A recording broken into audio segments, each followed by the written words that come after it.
Ok, vamos a continuar con la siguiente sesión.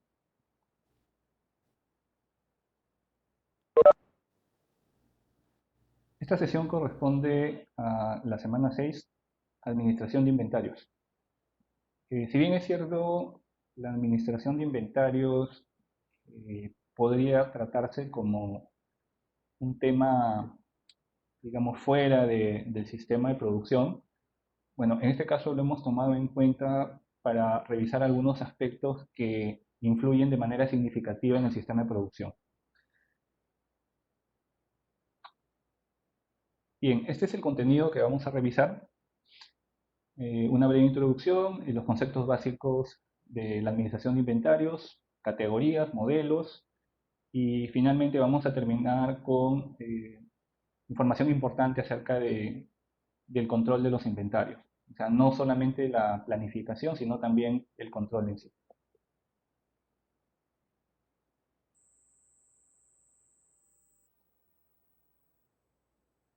Bien, cuando hablamos nosotros de inventario, les había comentado en algún momento lo que buscamos como organización o lo que buscan las organizaciones es minimizar al máximo el, digamos, los inventarios de tanto de materia primas, productos intermedios o productos terminados, ya que los inventarios implican siempre un gasto, ¿no? Y muchas veces el gasto suele ser significativo, sobre todo cuando tenemos una gran cantidad de inventario y necesitamos almacenarlos bajo ciertas condiciones, digamos, para evitar el deterioro de los mismos, ¿no? De los productos. Entonces, generalmente es considerado como un gasto y si no hacemos una buena administración de inventarios, podría ser un gasto muy significativo. Pero si bien es cierto, el objetivo para la empresa es minimizar el inventario, para el personal de ventas o para el área de ventas y marketing ocurre todo lo contrario, ¿no? A nivel organizacional buscamos reducir los costos de almacén, pero para ventas y marketing ellos preferirían que la empresa siempre tenga un inventario, ¿no?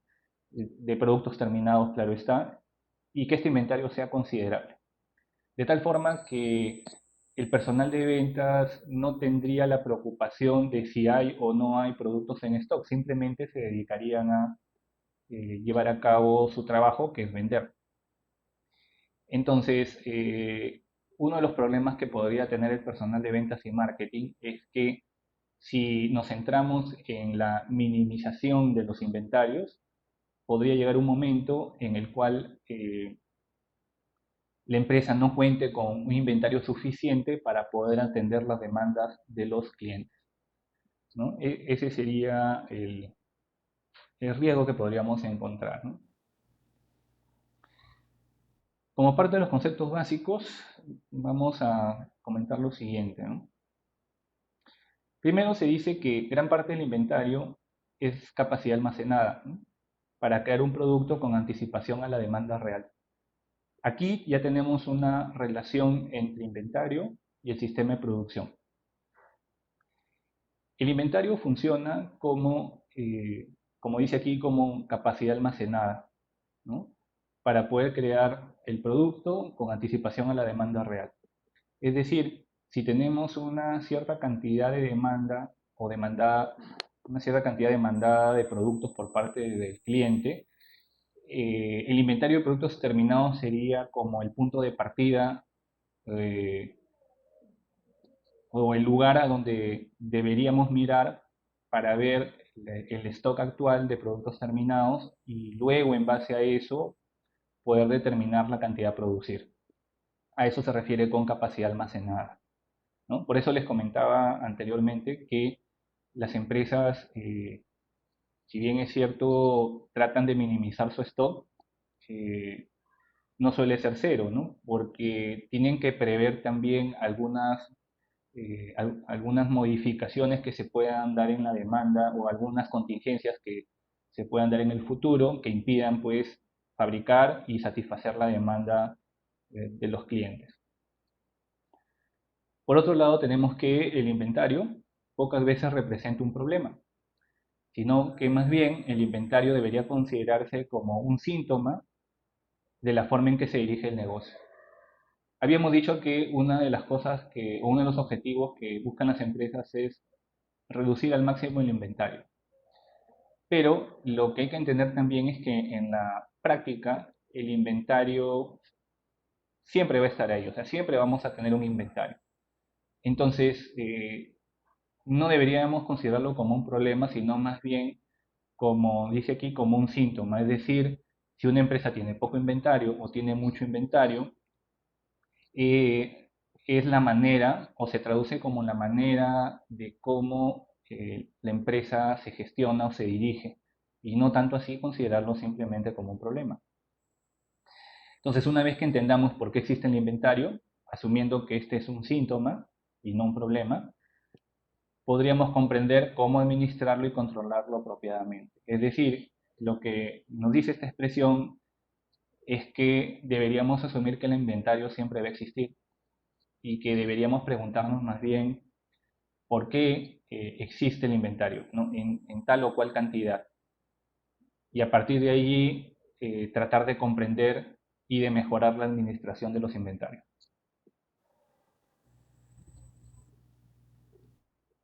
Ok, ahora vamos a revisar, para entender mejor el concepto inventario, vamos a revisar las diferentes categorías que podamos encontrar.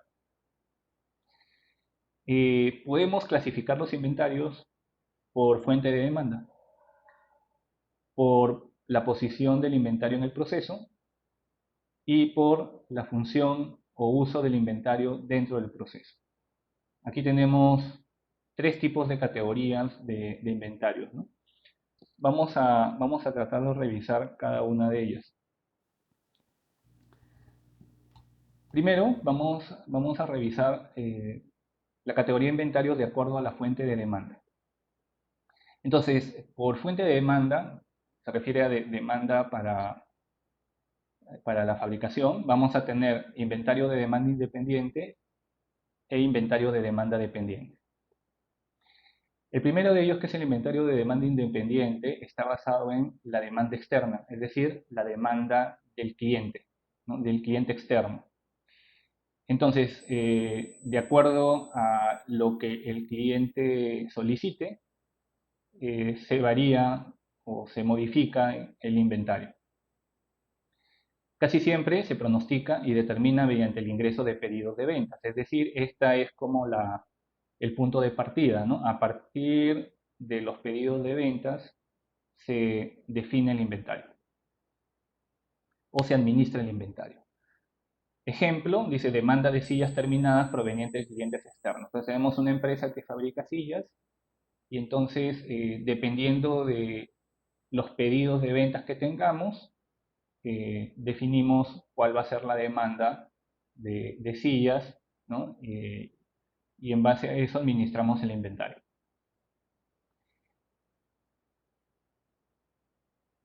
Digamos, el otro tipo, de acuerdo a la fuente de demanda, sería el inventario de demanda dependiente. En este caso, la decisión parte de la propia compañía, es decir, de otras áreas de la compañía o de áreas internas de la compañía. Pueden tomar decisiones de producción en momentos y volúmenes diferentes de los que representa la demanda externa. Es decir, no se basa tanto en la demanda externa, sino en las decisiones que se tomen en las diferentes áreas de la organización relacionadas pues, a la producción. El inventario toma la definición de capacidad almacenada, que es un concepto que vimos anteriormente. Se calcula en base al programa que indica qué fabricar y cuándo hacerlo. Y tenemos como ejemplo la demanda de las partes para fabricar las sillas. ¿Sí? A diferencia del caso anterior, en donde la demanda de las sillas parte de los clientes externos, en un inventario de demanda independiente podríamos tomar como ejemplo los componentes que se utilizan para fabricar las sillas. Por ejemplo, asientos, respaldos y patas de silla. Entonces, estos componentes no suelen ser solicitados por el cliente externo, porque el cliente externo simplemente va a pedir sillas terminadas, ¿no? En cambio, estos componentes de asientos, respaldos y patas pueden ser solicitados por ejemplo, por el área de producción o por alguna otra área, y sobre eso se define la demanda, ¿no? Se define la demanda interna, y por eso es que esta categoría se define como inventario de demanda dependiente, ¿no? Depende de las decisiones internas de las diferentes áreas o de las áreas, digamos, relacionadas al proceso de producción. Aquí tenemos otro tipo de categorías que es de acuerdo a la posición del inventario en el proceso. Eh, bueno, esto es muy sencillo en realidad de entender, ¿no? Tenemos, porque ya lo hemos venido mencionando de alguna manera a lo largo del curso. Tenemos materia prima, trabajo en proceso, bienes terminados y mantenimiento, reparación y operaciones. Bueno, los tres primeros los hemos mencionado tal vez en varias oportunidades, ¿no? Entonces vamos a tener un inventario de materia prima, ¿no?, que debe adquirirse para utilizarla en el proceso de producción, es decir, la materia prima se encuentra antes del proceso, ¿no? Es un inventario que se revisa antes del proceso de producción, no tiene valor añadido. No tiene valor añadido porque simplemente compramos, no agrega valor, o sea, compramos la materia prima tal cual, por eso es que se indica eso, ¿no? Trabajo en proceso vendría a ser otro inventario, ¿no? Son productos que tienen algún valor agregado, pero le falta un procesamiento adicional. Es decir, el trabajo en procesos, o el inventario de trabajo en procesos serían los productos intermedios, ¿no? O los componentes, fabricación de componentes que van a servir luego para la fabricación del producto final. Y luego tendríamos el inventario de bienes terminados, que sería, o que se denomina también inventario de productos terminados, ¿no? Estos son los productos que ya se encuentran listos y que estarían, digamos, ya listos para atender la demanda de los clientes finales o de los clientes externos, ¿no?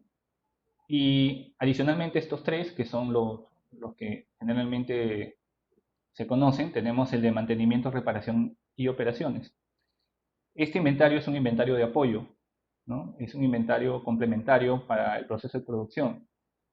No está destinado a la venta directa al público, y tenemos como ejemplo el inventario de repuestos, aceite para maquinaria, suministros de limpieza, suministros de oficina, entre otros.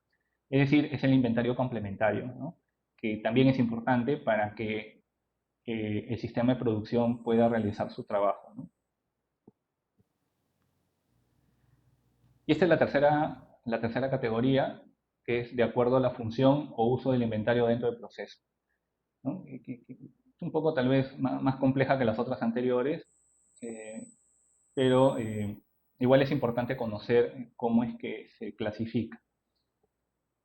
Bueno, aquí tenemos en primer lugar lo que se denomina inventario en tránsito, es decir, el material en movimiento de una actividad a otra.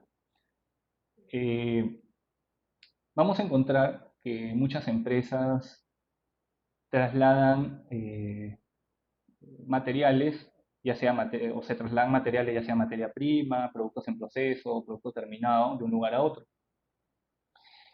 Y entonces, cuando este inventario se encuentra, como dice ahí, en tránsito, es decir, no se encuentra en ningún almacén, sino se encuentra en una unidad de transporte, de repente en un camión, en un tráiler o en un barco, a eso le llamamos inventario en tránsito, ¿no? Por ejemplo, si regresamos al caso de una empresa agroindustrial, ahí podríamos aplicar el concepto de inventario en tránsito, ¿no? Cuando fabricamos los productos y los llevamos al almacén de productos terminados, entonces tendríamos un inventario de productos terminados.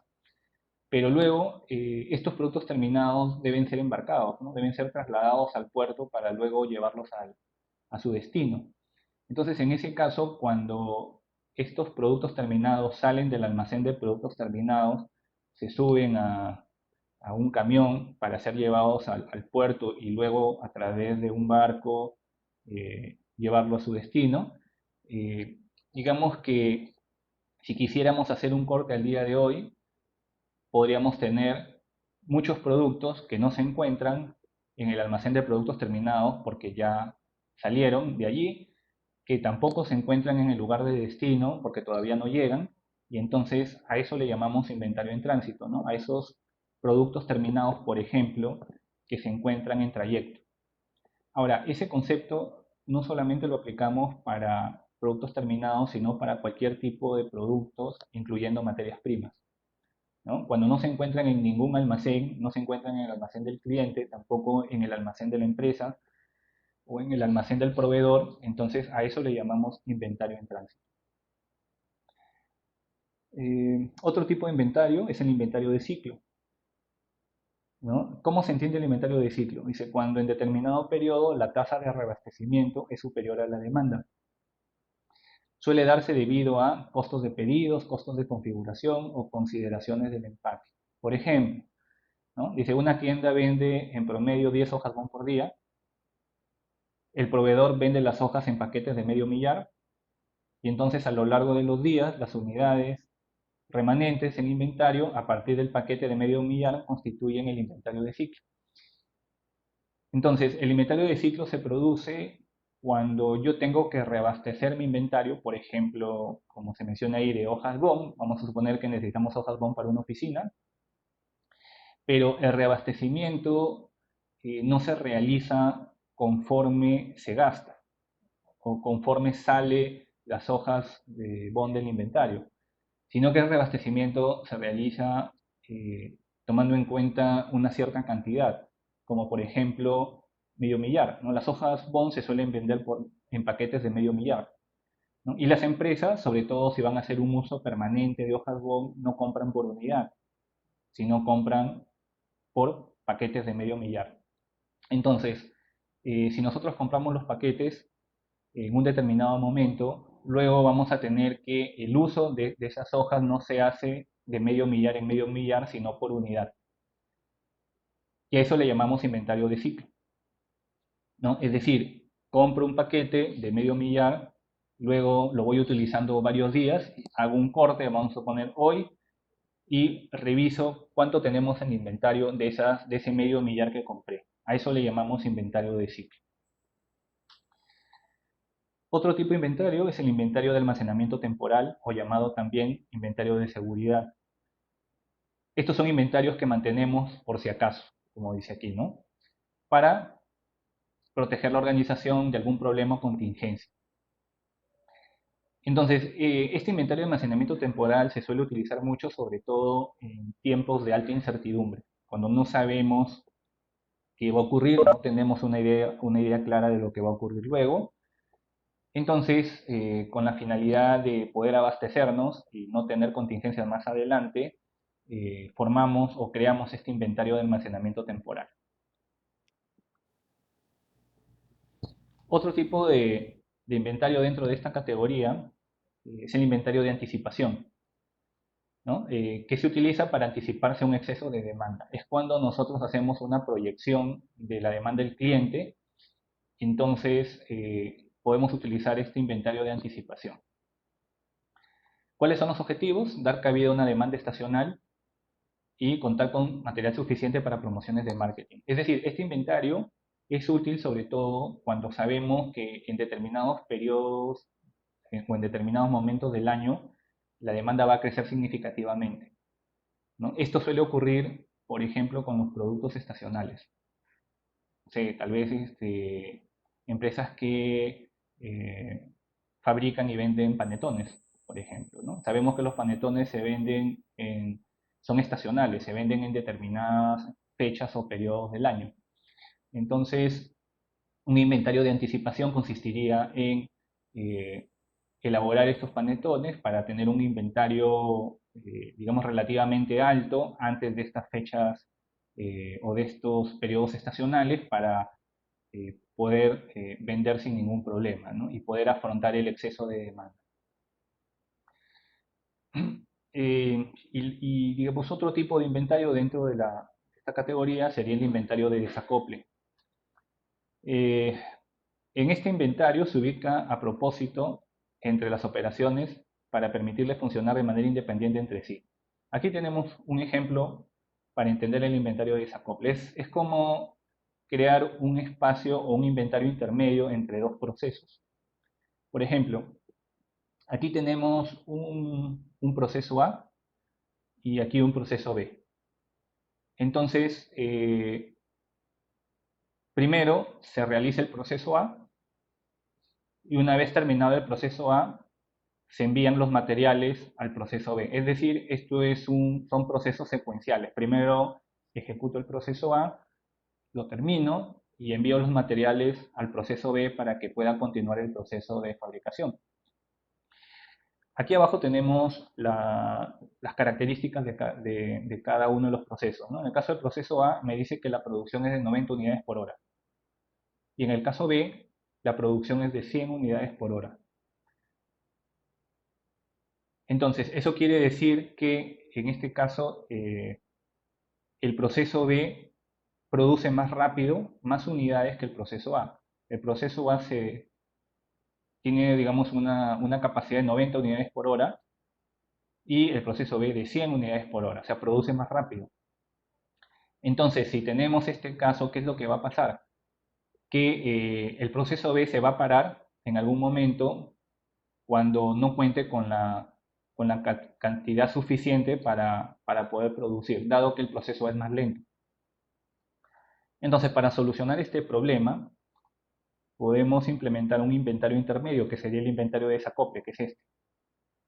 ¿Sí? Entonces, esto facilita la producción o mejora la producción. El proceso B no depende mucho del proceso A, sino que va al inventario para poder obtener los componentes o los productos que necesitan para su fabricación. Y entonces esto genera una mejora en el proceso, ¿no? No hay una dependencia directa. Si bien es cierto, el proceso A tiene una demora mayor, eh, para poder, digamos, atender los requerimientos del proceso B, podría realizar tal vez más turnos o podría realizar el proceso durante una mayor cantidad de horas con la finalidad de poder abastecer este inventario de desacople, de tal manera que el proceso B lo pueda utilizar sin ningún problema, ¿no? Pueda ir a este inventario de desacople y retirar los productos que necesite para su proceso.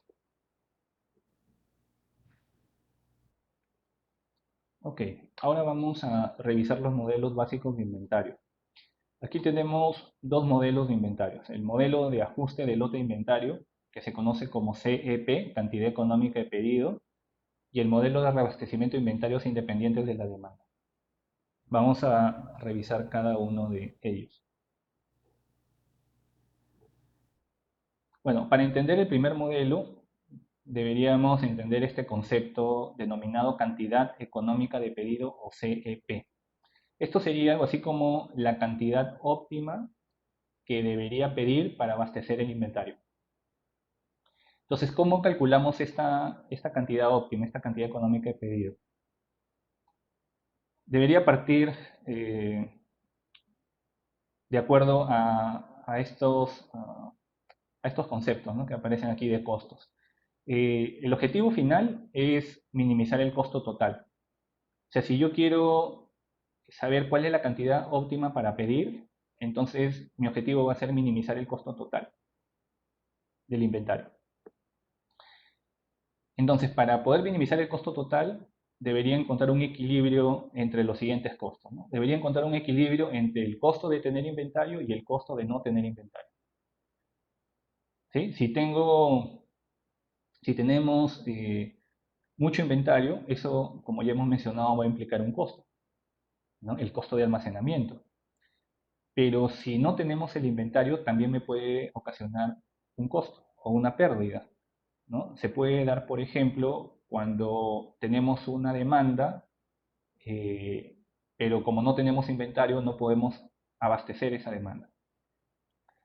Entonces debería existir un equilibrio entre los dos y también deberíamos encontrar un equilibrio entre el costo del pedido y el costo de mantenimiento de inventario. El costo del pedido se refiere al costo asociado a la compra, ¿no? Cuando vamos a realizar una compra o un pedido al proveedor, vamos a tener algunos costos asociados, ¿no? Entonces, eso quiere decir que mientras más pedidos hagamos en el tiempo, se va a incrementar el costo total.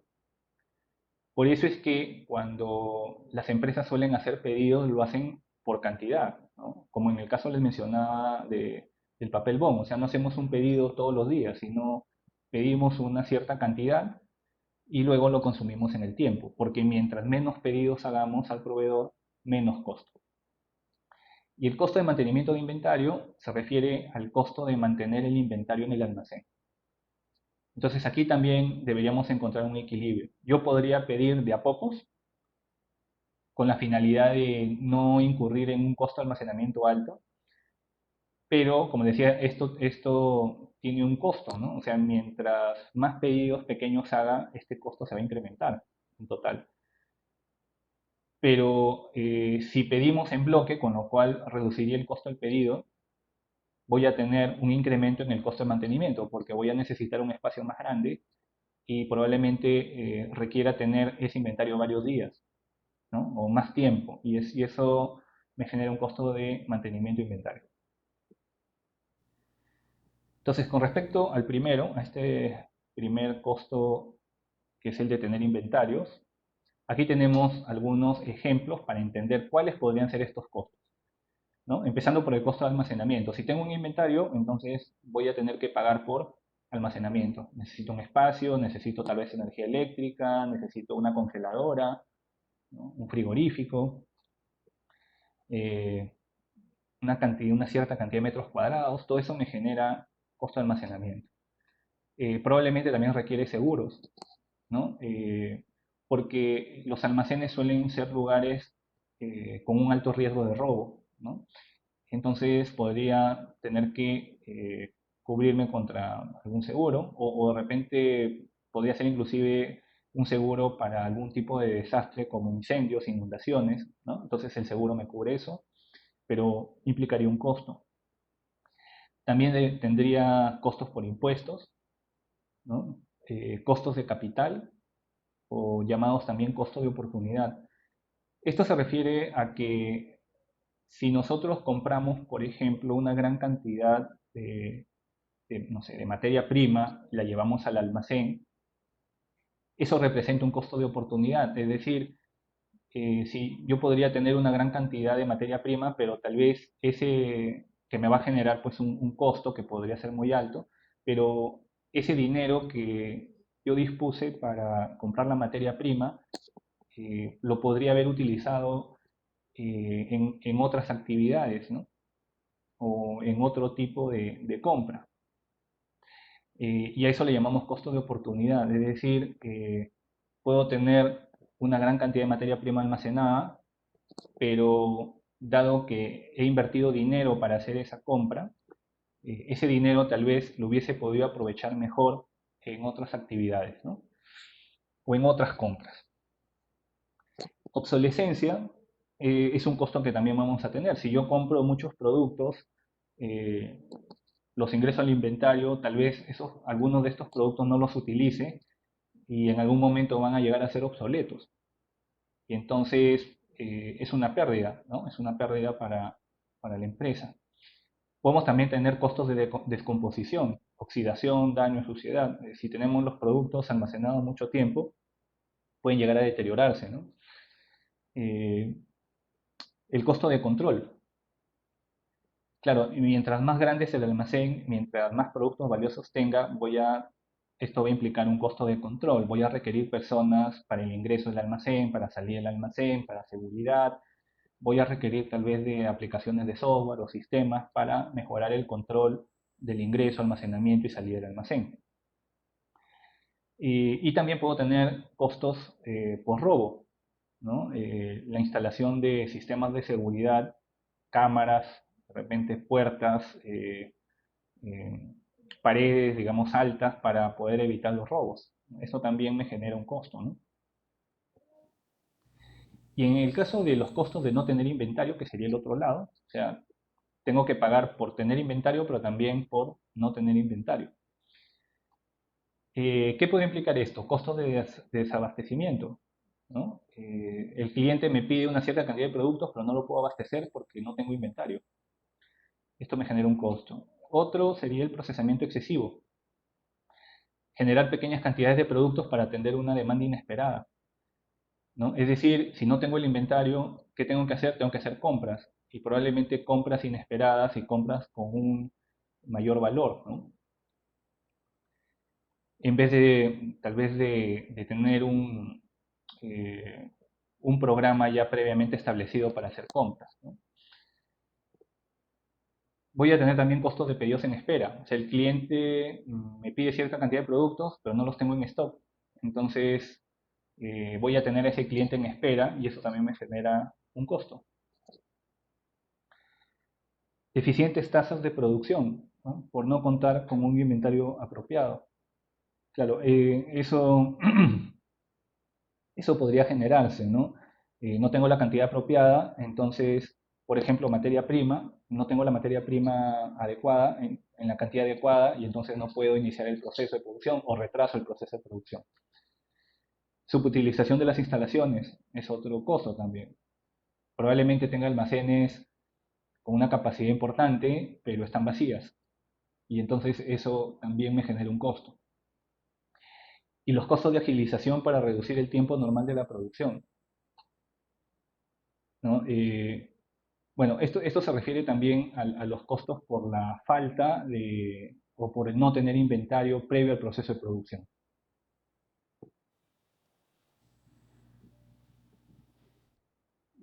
Bueno, hasta aquí hemos visto estos dos costos que les había comentado, costos de tener inventario y el costo de no tener inventario, ¿no? Ahora vamos a revisar costo de pedido versus costo de mantenimiento de inventario. En el caso del costo de pedido, ¿no? ¿A qué se refiere? Dice, el costo de pedido se presenta en forma de, puede ser costo de procesamiento de los materiales fabricados o costo de realizar una orden de compra. Bueno, principalmente es este costo, ¿no? El costo de la orden de compra. O sea, ¿cuánto me cuesta hacer el pedido al proveedor, ¿no? Eh, y bueno, el otro costo que, no, que estaba aquí también era el costo de mantenimiento de inventario, ¿no? El costo de mantenimiento de inventario sería ese costo, eh, digamos, de tener un producto determinado en almacén, ¿no? Tendría que costearlo a partir del espacio que ocupa, de las condiciones que necesito para poder almacenar el producto en almacén. Y luego podríamos calcular a partir de estos costos el costo total del inventario, ¿no? El costo, como dice aquí, se expresa como un porcentaje anual sobre el costo real del artículo. Y aquí tenemos una fórmula que podríamos utilizar. Bueno, no es la única fórmula, sino es simplemente un ejemplo, ¿no? En donde sumamos el costo de comprar, el costo de mantener inventario, más el costo de pedido. Y aquí tenemos el detalle para poder entender la fórmula, ¿no? Bueno, aquí tenemos que para el costo de comprar, que sería el primer sumando, esto se calcula multiplicando la demanda anual, o sea, esto se refiere a la demanda del cliente, por el costo por artículo, ¿no? O sea, cuánto me cuesta cada producto. Entonces, con eso voy a tener el costo de comprar, de lo que me cuesta comprar los productos, ¿no? Que luego, bueno, van a almacenarse, ¿no? Eh, Luego, el siguiente costo es el costo de mantener inventario. Este costo lo calculamos a partir de este sumando que está aquí. Tendría que multiplicar Q sobre 2 por H. Q sobre 2 está aquí, ¿no? Representa el inventario promedio, bajo el supuesto de que la demanda es constante. Q en realidad, Q viene a ser la cantidad solicitada por pedido, ¿no? Eso es Q. O sea, qué cantidad pedimos eh, cada vez que realizamos una orden de compra, ¿no? A eso se refiere. Ahora, ¿por qué lo dividimos entre dos? Porque estamos trabajando con cantidad promedio, aunque esto no necesariamente va a ser así. Se entiende que, ¿por qué se divide entre dos? Porque yo tendría, digamos, en promedio al año, tendría dos extremos. Tendría la cantidad solicitada por pedido podría ser cero, o sea que no pida nada, o que sea Q, ¿no? Que sería el otro extremo. Entonces, al dividir Q entre 2, lo que voy a obtener es la cantidad promedio de pedido, ¿no? O el inventario promedio, como dice aquí. Entonces, ese inventario promedio lo multiplicamos por H, que viene a ser el costo anual por mantener el inventario, y con eso obtendría el costo de mantener inventario. ¿Sí? Es decir, estaríamos asumiendo que más o menos la mitad de la cantidad solicitada, ¿no?, la multiplicamos por el costo anual de mantener inventario y con eso obtendríamos el costo total de mantener inventario. Y el costo de pedido lo calculamos basado en esta fórmula, ¿no? D sobre Q por S. D viene a ser la demanda anual y Q debe ser la cantidad solicitada por pedido. Entonces, al dividirlo, lo que vamos a obtener es cantidad de pedidos por año. O sea, cuántas veces se hacen los pedidos en un año. Entonces, por cada pedido que se realice, que se le realiza al proveedor, tenemos un costo, que es ese, que viene a ser el costo del pedido, ¿no? Como dice aquí, es por cada orden de compra o por procesamiento. Entonces, al multiplicar este valor D sobre Q, que viene a ser la cantidad de pedidos al año, o sea, cuántas veces se hacen pedidos al año, por el costo del pedido, vamos a obtener el costo total de pedido. Entonces, al sumar los tres, obtendríamos el costo total de inventario. Aquí tenemos una figura para identificar algunos de los conceptos que ya hemos visto, ¿no? En esta figura tenemos que el eje Y está representado por el dinero, ¿no?, el costo. La línea horizontal es la cantidad, que viene a ser Q, ¿no? Recordemos aquí que cuando hablamos de Q es la cantidad solicitada por pedido, ¿no?, la cantidad que se pide, ¿no? Y entonces tendríamos, por ejemplo, esta primera curva, la que va hacia abajo, ¿no?, que me está indicando que en la medida que se incremente la cantidad pedida, el costo de pedido se reduce, ¿no?, porque vamos a pedir menos, ¿no?, menos veces. Luego tenemos esta otra línea, esta línea ascendente, que se denomina costo de mantenimiento. ¿Cómo lo entendemos? En la medida que se incremente la cantidad por pedido, entonces el costo de mantenimiento se va a incrementar, ¿no? Eso es lógico porque voy a tener más productos en almacén. Y luego tenemos el costo total, que se calcularía a partir de esta gráfica, ¿no? Y esta gráfica se obtiene combinando el costo de mantenimiento y el costo de pedido, en donde el objetivo es obtener, digamos, el menor valor, ¿no?, que sería aquí. Y este valor, bueno, no vamos a entrar a detalle, pero se calcula a través del uso de derivadas. Obtendríamos este costo, de, digamos, de inventario, ¿no? O perdón, la cantidad óptima de pedidos, ¿no? Vendría a ser esta. La cantidad óptima de pedidos sería esta de aquí, ¿no? Esta parte, la parte más baja de la curva. Y esta es la fórmula, ¿no? La fórmula que nos ayudaría a obtener ese valor.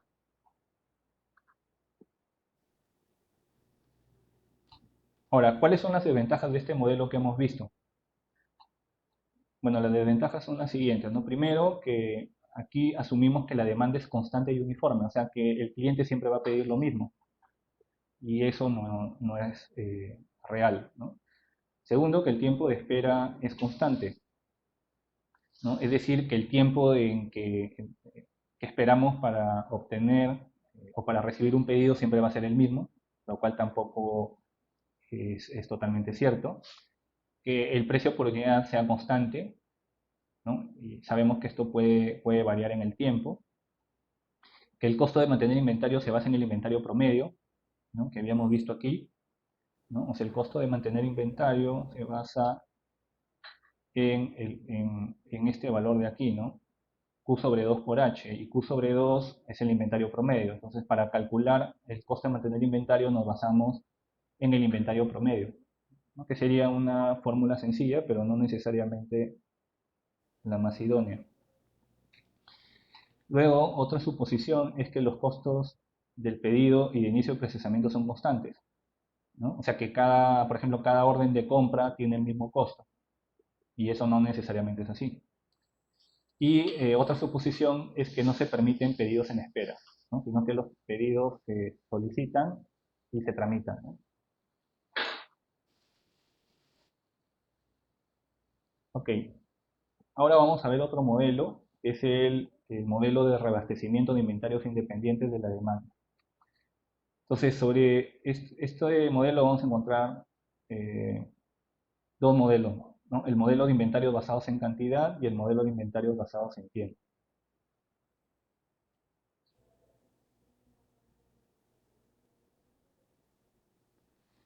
Esta es la manera como podríamos entender el primer modelo, ¿no? El modelo de inventario basado en cantidad. Esta figura se lee de la siguiente manera. Tenemos en el eje Y, es el nivel de inventario, o sea, la cantidad de productos en el almacén. Y luego tenemos la línea horizontal que representa el tiempo. Y luego esta línea o esta curva que va bajando eh, va a representar el nivel de inventario en el tiempo. O sea, conforme van pasando los días o las semanas, el nivel de inventario se va reduciendo, ¿no? Entendiendo que van saliendo los productos del almacén, ¿no? Luego aquí tenemos el CEP, que viene a ser la cantidad económica de pedido, que vendría a ser esta línea, ¿no? Esta línea recta. Luego tenemos un concepto aquí llamado punto de reorden, que vendría a ser el nivel en el cual es necesario solicitar nuevamente productos, asumiendo que hay un tiempo de espera para que el inventario pueda reabastecerse. Y entonces lo entenderíamos de esta forma, ¿no? Tenemos aquí un punto de partida, en tiempo cero, en donde vamos a tener un cierto nivel de inventario. Conforme pasan los días, este inventario va bajando, ¿no? Van saliendo los productos del almacén, entonces va bajando. Y va a llegar un momento en donde vamos a necesitar pedir más productos, ¿no? ¿Y cuándo vamos a hacer el pedido? Cuando lleguemos a este punto de reorden, que es un punto que deberíamos establecer en el tiempo, ¿no? O sea, ¿cuál es la cantidad mínima que deberíamos tener en almacén antes de hacer el siguiente pedido? Y entonces, este sería el punto en donde vamos a hacer el siguiente pedido y luego vamos a tener un tiempo de espera. O sea, el inventario va a seguir bajando, pero no nos vamos a quedar desabastecidos, ¿no? Va a seguir bajando y de manera ideal, cuando este inventario llegue a cero, vamos a tener una cantidad solicitada, que sería el CEP, una cantidad de pedido, y nuevamente reabastecemos el inventario, ¿no? Y así sucesivamente se va a dar a lo largo del tiempo. Este sería un modelo de inventario basado en cantidad, ¿no? Que sería este primer caso, ¿no? Aquí tenemos algunas características sobre este tipo de inventario. Primero, dan por sentada la supervisión permanente, es decir, para poder hacer este trabajo es necesario que el inventario se monitoree de manera constante para saber conforme pasa el tiempo cómo va bajando el nivel y para determinar también el punto de reorden para hacer la solicitud y reabastecer el inventario. Otra característica es que se utilizan para condiciones independientes de la demanda, ¿no? Es decir, para una demanda uniforme. O sea, aquí asumimos que la demanda va a ser uniforme en el tiempo, no va a ser la misma en el tiempo, no van a haber variaciones significativas. Eh, este modelo produce un patrón diente de sierra de la demanda en función del tiempo, ¿no? Se le llama diente de sierra por la forma en cómo digamos, se elabora la figura, ¿no? Supone que cuando el inventario se agota por completo es posible reabastecerlo de inmediato, con una cantidad igual a CEP, ¿no? Que es la cantidad económica de pedido, que es lo que vimos en la figura. Pero esto en la práctica es imposible, ya que se requiere un tiempo de espera para el reabastecimiento, ¿no? Es decir, el reabastecimiento no se suele producir de manera inmediata, sino que siempre va a haber un tiempo de espera, ¿no? Y finalmente la decisión de reabastecer debe tomarse cuando todavía se cuente con cierta cantidad de producto en inventario o punto de reorden, como lo vimos en la figura. Este punto de reorden se puede calcular a partir de esta fórmula, ¿no? De D por L. Y la definición dice que está determinado por el nivel de inventario necesario para cubrir la demanda mientras se espera el reabastecimiento. Aquí entonces para calcularlo multiplicamos la demanda diaria promedio, o sea, cuánto se demanda del producto cada día, y lo multiplicamos por el tiempo de espera, que debería estar pues también en días, y con eso obtenemos el punto de retorno.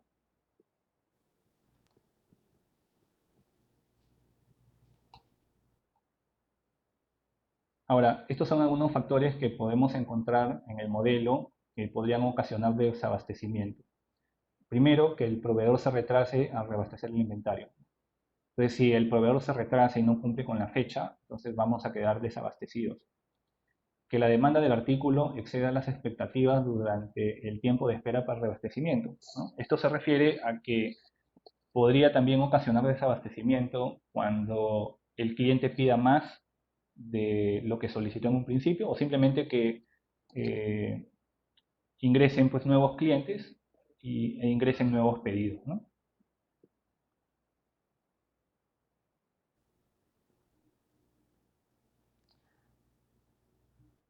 Ahora, acá tenemos como un tipo especial de inventario, que es el inventario de seguridad que ya habíamos comentado. Acá tenemos un detalle adicional.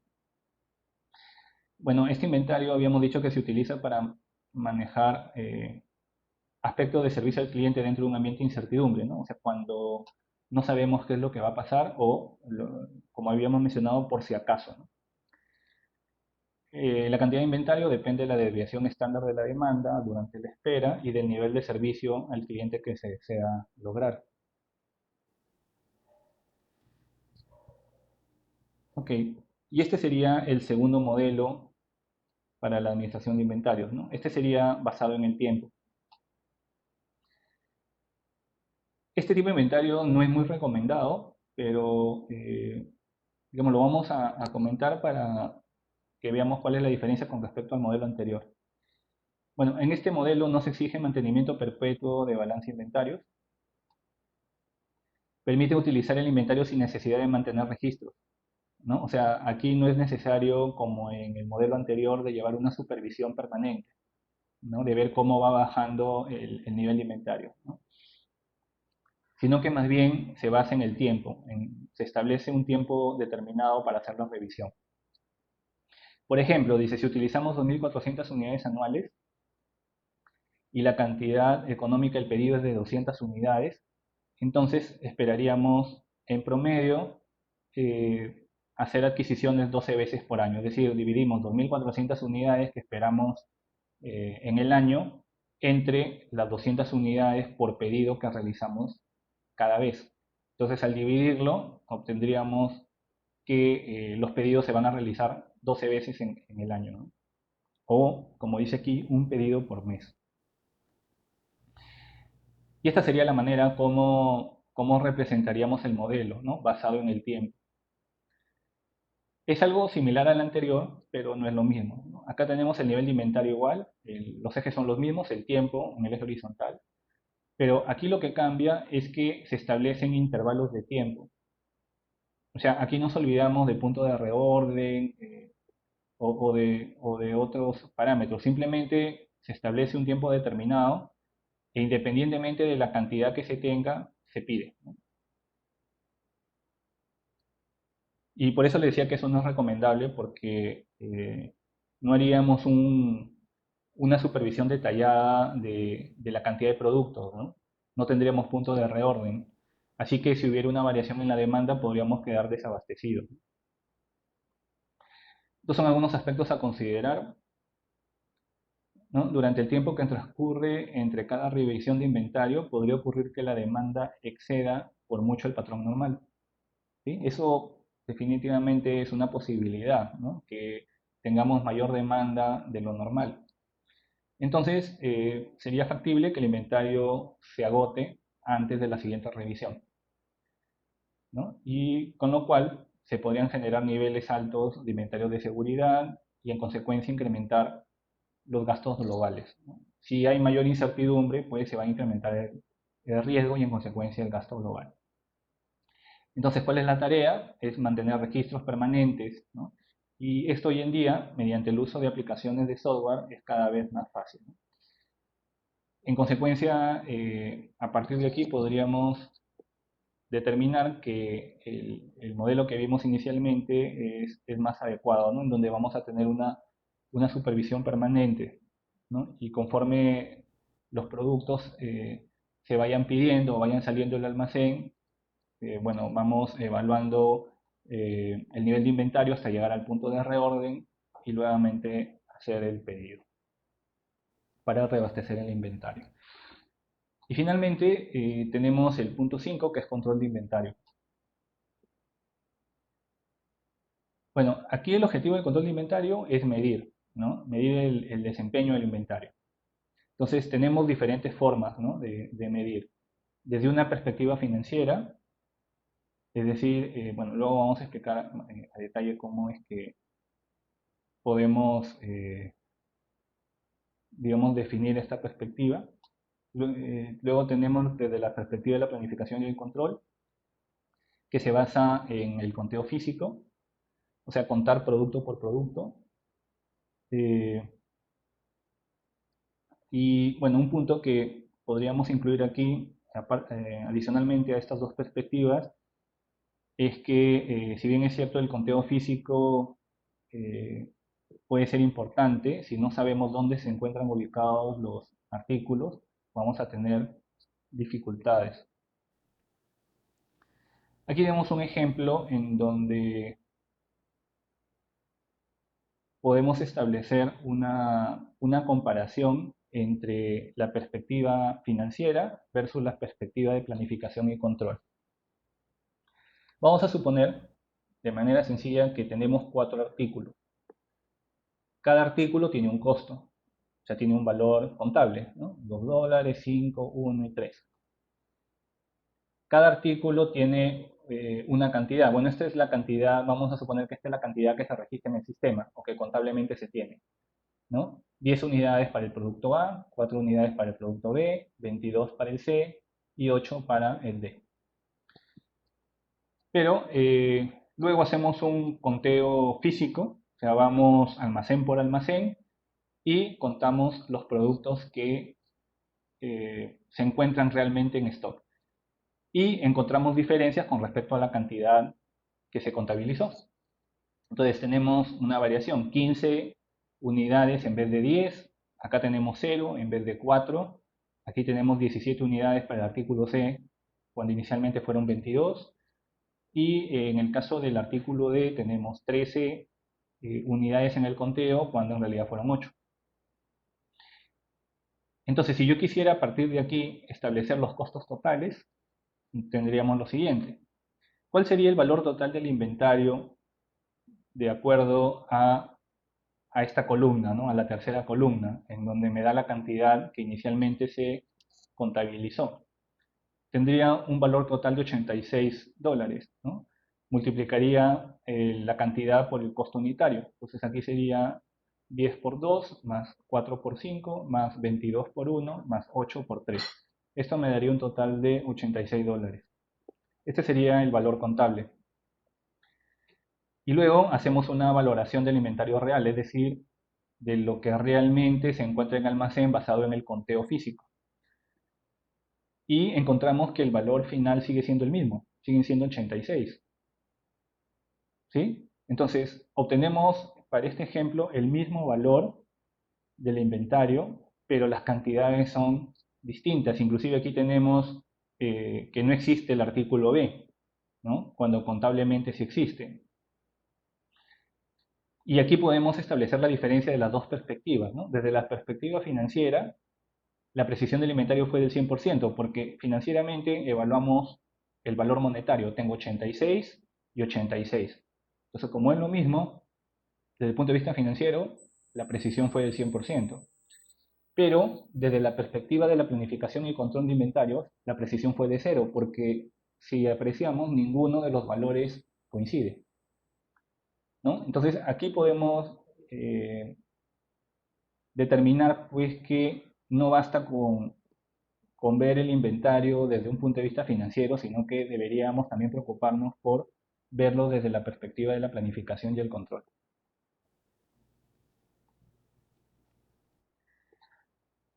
Ok. De manera adicional, vamos a revisar este punto de métodos de almacenamiento. Esto nos puede ayudar a entender cómo las empresas eh, almacenan los productos, ¿no? Tenemos basado en operaciones, aleatorio y aleatorio por zonas, que sería como una mezcla de los dos anteriores, ¿no?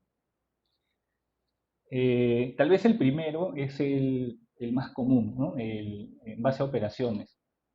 ¿Qué características tiene? El artículo se ubica en una ubicación ya definida previamente, ¿no? O sea, podría tener, no sé, almacén de detergentes, almacén de llantas, almacén de, no sé, materia prima. O sea, ya tengo un espacio definido para cada tipo de producto. ¿Qué ventajas tendría si es que almacenamos los productos de esa manera? Bueno, primero que la ubicación siempre se conoce. Si yo quiero materia prima, pues me voy al almacén de materia prima, ¿no? Si quiero llantas, me voy al almacén de llantas, ¿no? Y entonces resulta fácil encontrar el inventario porque las ubicaciones, al estar definidas, son más fáciles de encontrar. Pero ¿cuáles son las desventajas? Las desventajas es que tendríamos un espacio disponible en algunos momentos, ¿no? De repente tengo un almacén de materia prima, pero en un determinado periodo no tengo materias primas, sin embargo el almacén existe. Y entonces voy a tener un espacio disponible y un costo, ¿no?, que tendría igual que incurrir.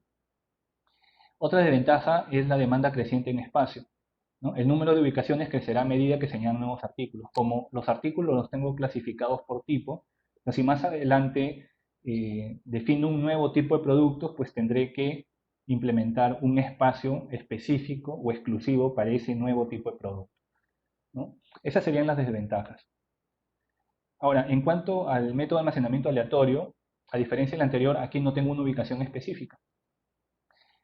Y entonces la ventaja es que maximizo el uso del espacio, ¿no? O sea, el producto lo puedo ubicar eh, no necesariamente en el lugar, en un lugar determinado, sino en el mejor lugar donde lo puedo ubicar, ¿no? O en cualquiera de los lugares si es que el producto puede ubicarse en un espacio determinado, ¿no? Pero ¿cuál es la desventaja, no? La desventaja es la rigurosidad en el registro de la información. Es decir, si nosotros colocamos de manera aleatoria el producto o en cualquier lugar, entonces en el momento que quiera buscarlo para retirarlo del almacén podría tener complicaciones si no cuento con un sistema de codificación adecuado para poder ubicar exactamente el producto.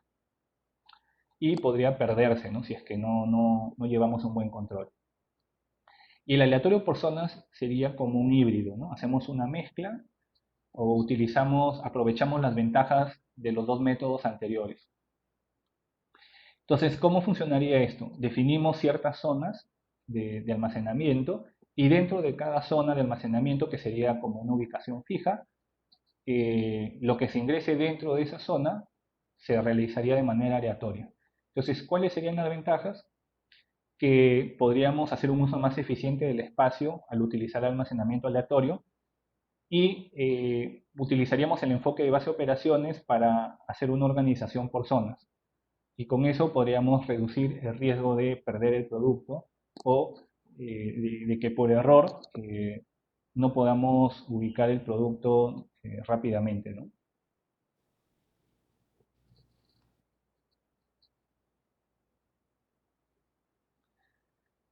Ahora, cuando nosotros tenemos información precisa de inventarios, todo va a funcionar bien, ¿no? Pero si la información de nuestros inventarios no es adecuada o es irreal, entonces vamos a tener costos asociados. ¿Cuáles son los síntomas de contar con registros de inventarios deficientes o cuando no llevamos un buen inventario? Primero, los niveles de inventario son excesivamente altos, porque como no sabemos cuánto tenemos en almacén, entonces vamos a pedir casi siempre por si acaso, ¿no? Porque no tenemos la cantidad exacta. Envíos por transporte de primera sería otro síntoma, es decir, todo lo pedimos con pedidos urgentes, con lo cual si el pedido es urgente, el costo se incrementa. Otro síntoma podría ser la agilización, es decir, reabastecer inventario en menos tiempo del usual. Si he planificado, no sé, un reabastecimiento mensual, cuando no tenemos un buen registro de inventario, podría incrementar esa cantidad de pedidos, ¿no? En vez de hacerlo mensual, tal vez pedimos 2, 3 o 4 veces dentro del mes, con lo cual vamos a tener costos adicionales aquí. Y el siguiente síntoma sería el de lotes divididos, ¿no? Como consecuencia de lo anterior. Y los lotes divididos se producen cuando el área de producción no cuenta con todo el material, por ejemplo, para fabricar, ¿no? Porque no hemos hecho una buena planificación del inventario.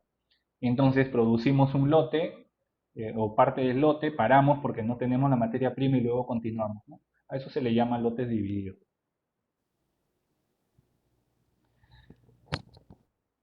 Este es otro método que es un método bastante común en inventario que se llama el método ABC, ¿no?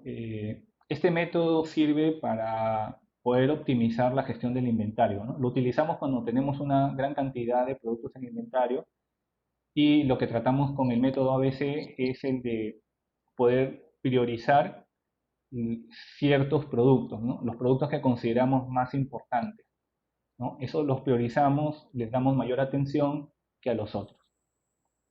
Entonces, dentro de las características tenemos las siguientes, ¿no? Primero, que lo utilizamos para establecer la importancia relativa a un artículo, o sea, tenemos que identificar cuáles son los productos más importantes. Luego, dividimos el inventario en base a la utilización monetaria anual, es decir, si el producto vale más y es más utilizado en el año, pues le damos un mayor valor. Lo clasificamos como mucho más importante. Consiste en señalar los artículos que merecen más atención y un nivel de precisión de inventario mayor. Es decir, buscamos esos productos claves y les prestamos más atención a ellos. No existe una regla práctica para el método ABC, pero este podría ser un ejemplo. Colocamos como productos de tipo A el 20% superior de los artículos, como de tipo B entre el 20 y 50% de los artículos, y como productos de tipo C el resto, ¿no? El 50% inferior. Entonces aquí, en este caso, al dividirlo en A, B y C, la idea es que los artículos de tipo A, que representan el 20%, representen entre el 70 y 80% de la inversión anual. Es decir, que en esta pequeña cantidad de productos encontremos los productos de mayor valor, ¿no? Que representan del 70 a 80% de la inversión total. Y este sería un esquema para poder entender cómo es que se clasifican los productos, ¿no? De manera gráfica. Aquí tenemos un gráfico de dos ejes, ¿no? En donde el eje Y representa la utilidad total anual monetaria en porcentaje y el eje X representa el total de artículos de inventario, ¿no? Entonces decíamos que los artículos de tipo A son pocos, más o menos el 20%, pero que representan entre el 70 y 80% del costo total, ¿no? Del inventario. Los de tipo B van entre 20 y 50%, ¿no? Pero representan una menor cantidad, y los artículos de tipo C van de un 50 a, más o menos es el 50% de los productos totales, pero representan un pequeño valor monetario, ¿no?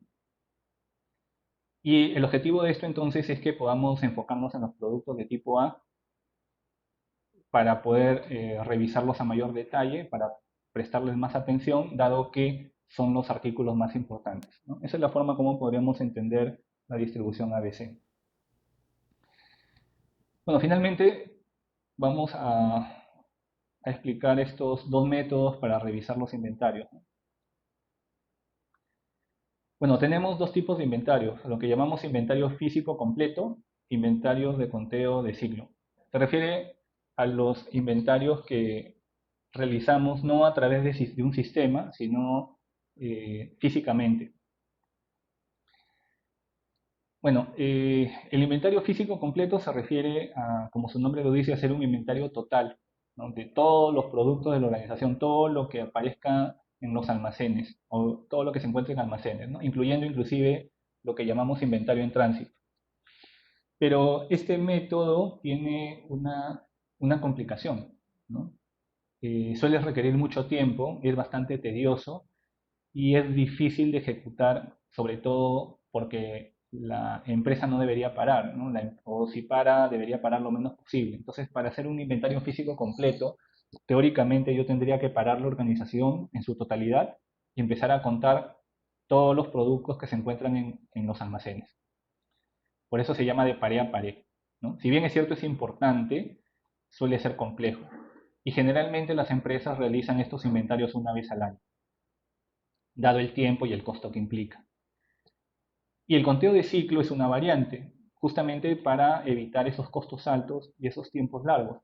Entonces se suele hacer un conteo de ciclo. El conteo de ciclo es un tipo de conteo que se hace de manera progresiva, ¿no? De repente, almacén por almacén, ¿no?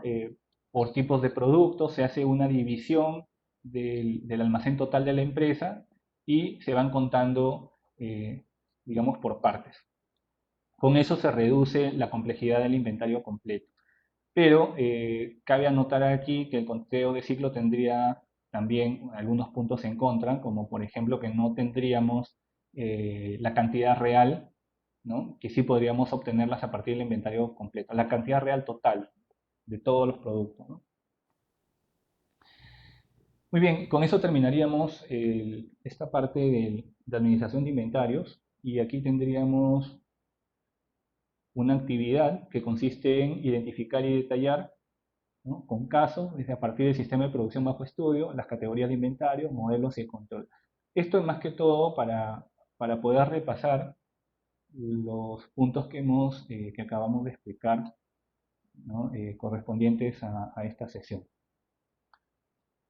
Muy bien, con eso terminaríamos esta sesión. No sé si tienen alguna pregunta.